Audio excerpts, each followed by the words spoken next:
Que a paz do nosso Senhor Jesus Cristo seja com todas. Hoje nós vamos falar sobre os atributos de Deus e particularmente sobre a onipotência de Deus. Lá em Daniel, no capítulo 11, versículo 32, na segunda parte do versículo, está escrito assim: Mas o povo que conhece ao seu Deus se tornará forte e fará proezas. Então, nós precisamos conhecer o nosso Deus. É uma grande necessidade da nossa alma conhecer Deus. A nossa alma tem sede de Deus. O salmista dizia assim, que como a corça anseia por águas correntes, a minha alma anseia por ti, ó Deus. A minha alma tem sede de Deus, do Deus vivo. Quando poderei entrar para apresentar-me a Deus? Sem Deus nós somos incompletos. Muito da nossa ansiedade e inquietação do nosso coração pode ser explicada também pelo fato de que nós precisamos conhecer mais a Deus. O povo que conhece ao seu Deus, ao verdadeiro Deus, se fortalece nele, confia nele. Por isso esse povo realiza obras maravilhosas, obras provenientes da fé, as obras que agradam a Deus. Contudo, nós somos como uma gotinha no Oceano Atlântico, tentando entender toda a imensidão do oceano em toda a extensão do planeta Terra, para usar uma ilustração simples. Ou então, nossa mente poderia ser comparada ao conteúdo de uma pequena xícara de café, tentando entender a complexa, infinita e imensa mente de Deus.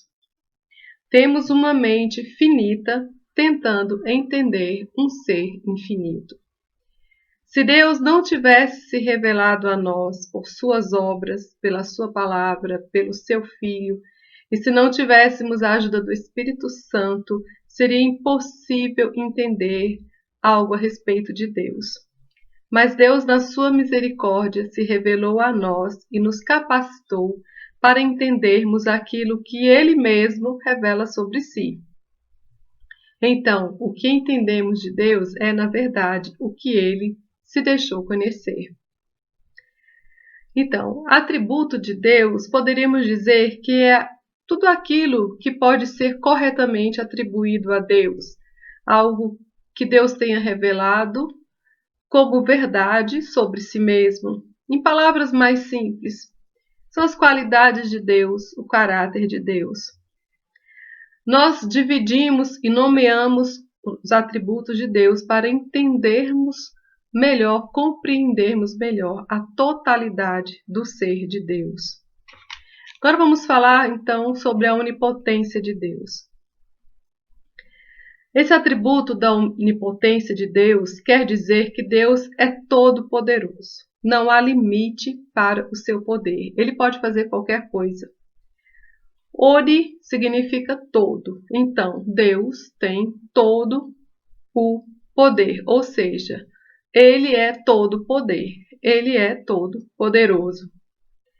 Nessa ideia de onipotente, de um Deus todo-poderoso, está implícito também que o poder de Deus é infinito e é absoluto. Somente Deus é assim. Somente Deus é todo-poderoso. Outro aspecto importante com relação à onipotência de Deus é que Deus usa o seu ilimitado e absoluto poder de acordo com a sua vontade e de acordo com o seu caráter. Dessa forma, o poder de Deus é exercido sempre para o bem, nunca para o mal, para o que é maligno. O poder de Deus é usado em justiça perfeita e em amor perfeito. Também o poder de Deus é usado com sabedoria e com soberania. Por ele ser todo-poderoso, ele também é soberano.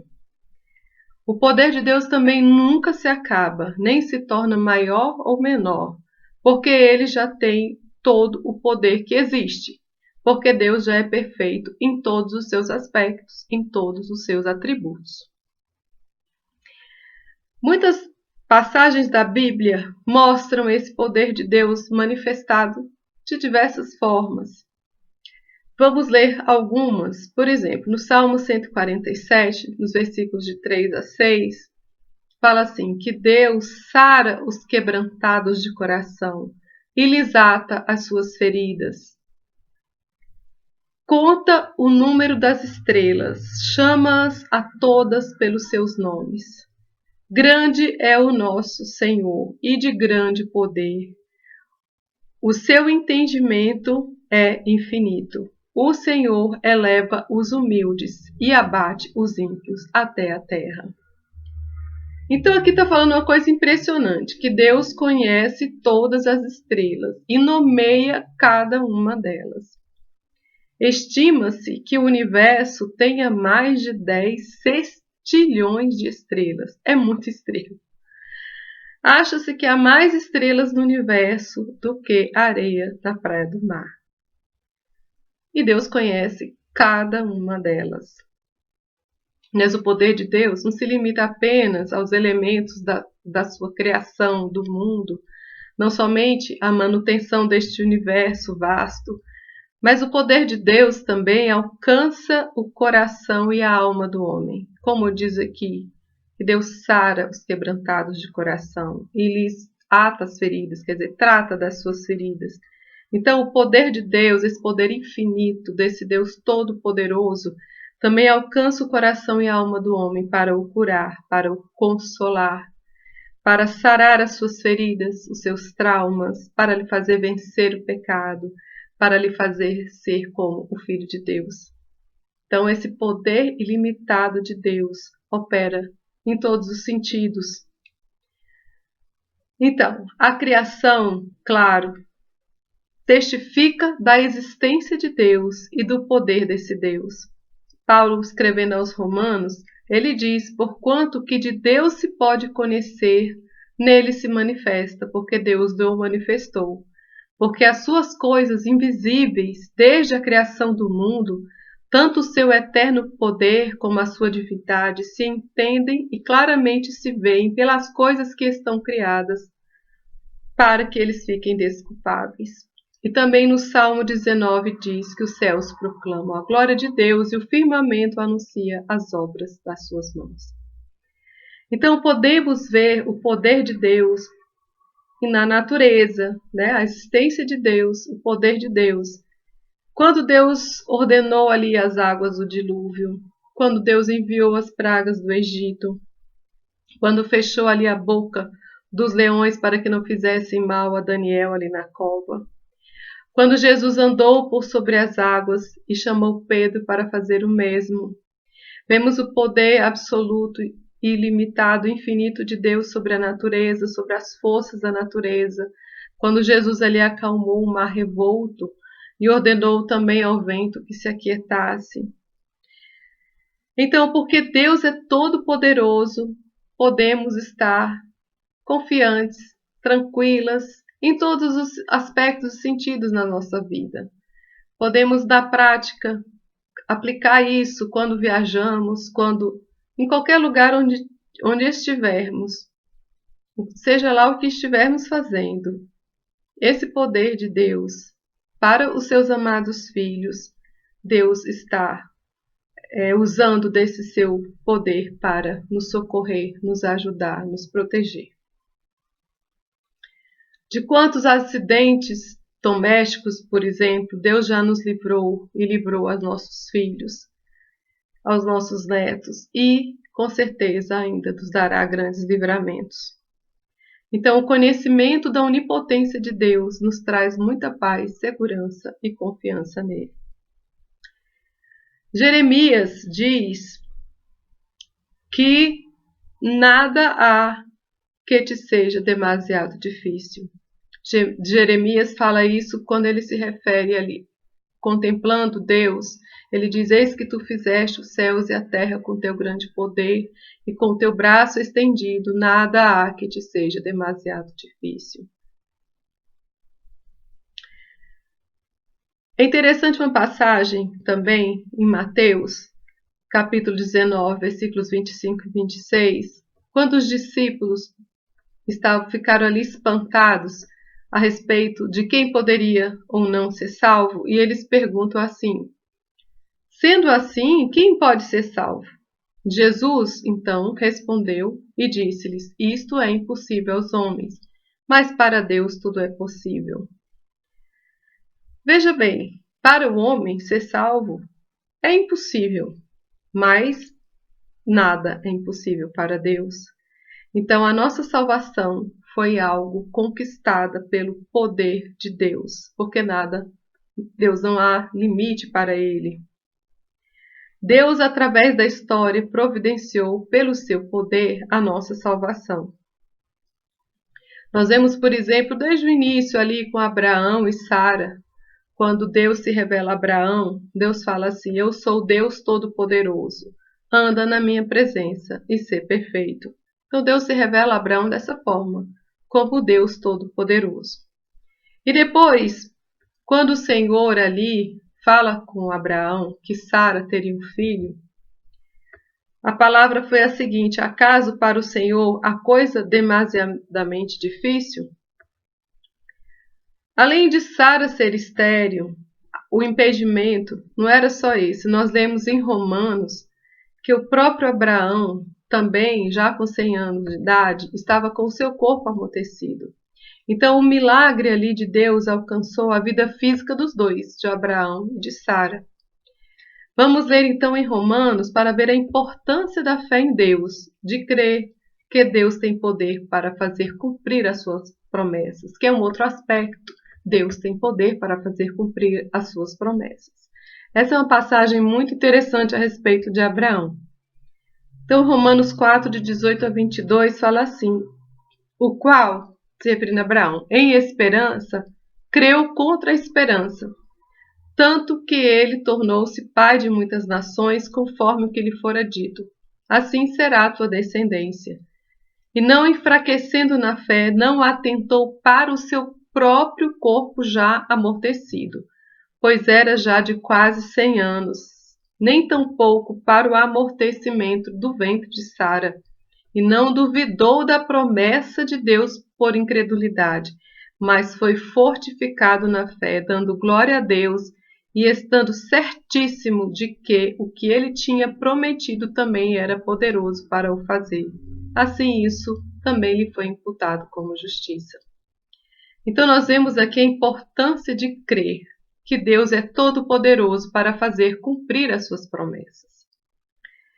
E na anunciação do anjo a Maria, a respeito da concepção de Jesus, o anjo diz a Maria que não há nada, para Deus não há nada impossível. A concepção de Jesus é uma prova do grandioso e ilimitado poder de Deus.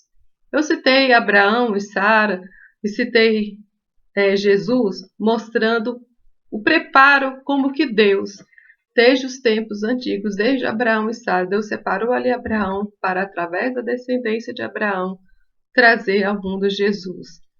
E a própria concepção de Jesus, o Filho de Deus, foi algo fruto do grandioso, ilimitado e absoluto poder de Deus. Um outro exemplo que eu gostaria, que mostra esse poder absoluto e ilimitado de Deus, nós podemos ver o poder de Deus sobre a própria morte. Então, Deus, na pessoa do seu Filho, teve poder sobre a morte. E os evangelhos registram vários casos de ressurreição de mortos. E o caso mais forte disso foi a ressurreição de Lázaro, que já estava morto há 4 dias. Com as suas poderosas palavras, Jesus disse: Lázaro, sai para fora. E quem poderia resistir a essas palavras do soberano Deus, Criador dos céus e da terra, e nosso Criador e Redentor? Lázaro então saiu para fora da sepultura. Agora vejamos ainda uma descrição impressionante do poder de Deus, também feita agora pelo apóstolo Paulo. Uma das maiores manifestações do poder de Deus, eu creio que a maior manifestação do poder de Deus descrita na Bíblia, pelas palavras usadas por Paulo, embora a Bíblia não diga que esta é a maior manifestação do poder de Deus, foi a ressurreição de Jesus Cristo. O apóstolo Paulo descreve isso da seguinte forma. Isso está lá em Efésios 1, versículos 19 e 20. Então, Paulo fala assim, prestar atenção como que Paulo descreve esse poder extraordinário de Deus. E qual a sobreexcelente grandeza do seu poder sobre nós, os que cremos, segundo a operação da força do seu poder, que manifestou em Cristo, ressuscitando dentre os mortos e pondo à sua direita nos céus, acima de todo principado e poder e potestade e domínio, e de todo o nome que se nomeia não só neste século, mas também no vindouro. Parece que faltam a Paulo palavras para descrever esse poder, tamanho esse poder. Ele poderia ter dito simplesmente o poder de Deus, mas ele fala a grandeza do poder de Deus, que já seria algo forte. Mas Paulo não fica somente nisso, ele diz a excelente grandeza do seu poder. Paulo ainda não para por aí. Ele fala a sobreexcelente grandeza do seu poder, que se manifestou ressuscitando Jesus, Cristo dentre os mortos. Ou seja, Paulo estava tentando ali achar uma maneira de descrever um poder tão grandioso, tão glorioso, um poder eterno tão imenso, usado em sua força e plenitude. Esse extraordinário poder foi usado por Deus na ressurreição de Jesus Cristo dentre os mortos, fazendo aquele corpo reviver em um corpo imortal, incorruptível e incontaminável. Meditando, então, nessas coisas, eu pensei em algo. Isso tocou meu coração. Se Jesus ressuscitou Lázaro, ele também tem poder para me fazer ressuscitar e ressuscitar todos os seus amados que morreram no Senhor. É um pensamento simples, mas que é tão verdadeiro e tão poderoso. Jesus é a ressurreição e a vida, foi o que ele disse a Marta e Maria. Deus Pai ressuscitou Jesus Cristo. A morte foi vencida pelo autor da vida. Então podemos ter certeza de que Deus naquele dia também nos ressuscitará. Os que morreram no Senhor e os que irão morrer no Senhor terão seus corpos ressuscitados pelo imenso e extraordinário poder de Deus. E os que estiverem vivos na vinda do Senhor terão seus corpos mortais revestidos de imortalidade pelo imenso, glorioso e absoluto e pleno poder de Deus. Em 1 Coríntios 6,14 está escrito assim: Ora, Deus, que também ressuscitou o Senhor, nos ressuscitará a nós pelo seu poder. Em Filipenses 3, 20 e 21, mas a nossa cidade está nos céus, de onde também esperamos o Salvador, o Senhor Jesus Cristo, que transformará o nosso corpo abatido para ser conforme o seu corpo glorioso, segundo o seu eficaz poder de sujeitar também a si todas as coisas. É claro que se Deus tem poder sobre a morte, que dirá sobre as enfermidades, sobre as doenças, a palavra de Deus é cheia de casos de cura de enfermidades, tanto no Velho Testamento quanto no Novo Testamento. Por exemplo, a cura daquele cego de nascença descrita no Evangelho de João. Deus também tem poder absoluto sobre os espíritos malignos. Jesus expulsou mais de uma vez demônios de pessoas que estavam sendo oprimidas e possuídas por esses demônios. Destaco aqui aquele caso do endemoniado gadareno que estava possuído por uma legião de demônios. E a situação daquele homem era de grande miséria. Mas pelo poder soberano de Deus, aqueles demônios foram expulsos do corpo daquele homem e aquele homem foi completamente liberto e restaurado ao convívio da sociedade. Paulo diz que as armas da nossa milícia não são carnais, mas sim poderosas em Deus para a destruição das fortalezas. Então, agora eu queria comentar um pouquinho o seguinte: a onipotência de Deus e o Evangelho da graça de Deus.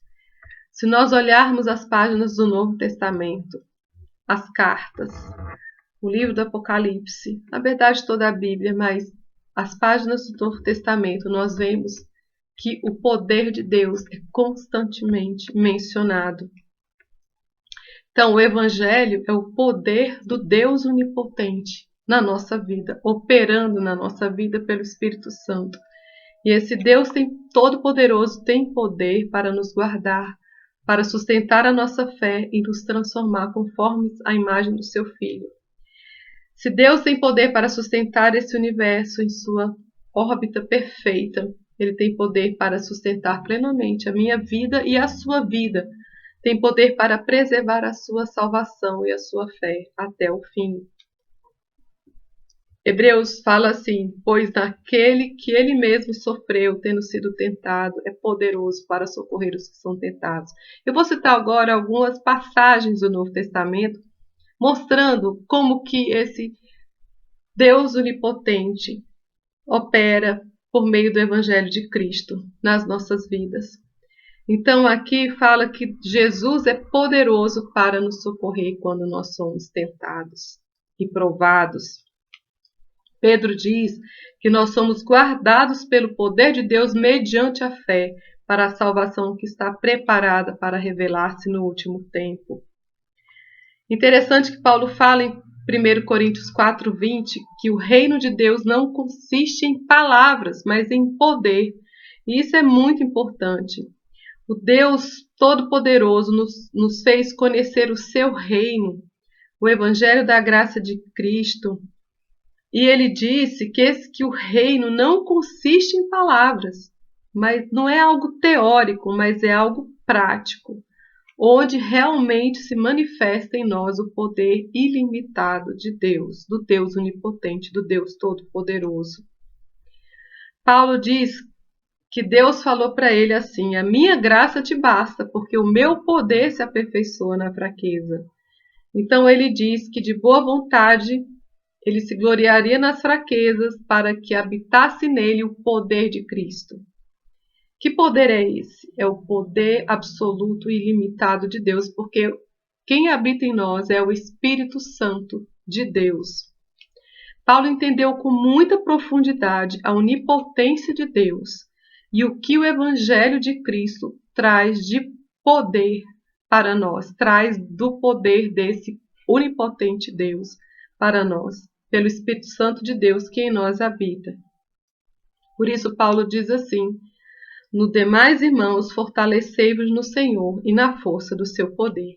Novamente, que poder é esse no qual devemos nos fortalecer? É o poder de Deus, é o poder de Jesus Cristo, nosso Salvador. É o poder do Deus Todo-Poderoso. É nesse poder do Deus Onipotente que nos fortalecemos, porque sabemos que Deus cuida de nós, que Deus nos guarda, e o Espírito Santo de Deus está operando uma grande obra nos nossos corações. Concluindo, irmãs, em Efésios, no capítulo 3, 20, versículo 20, Paulo diz assim, essas palavras maravilhosas: que Deus é poderoso para fazer infinitamente mais do que tudo quanto pedimos ou pensamos, conforme o seu poder que em nós opera. Que versículo profundo e maravilhoso! Paulo tinha em mente aqui os atributos de Deus, a onipotência de Deus.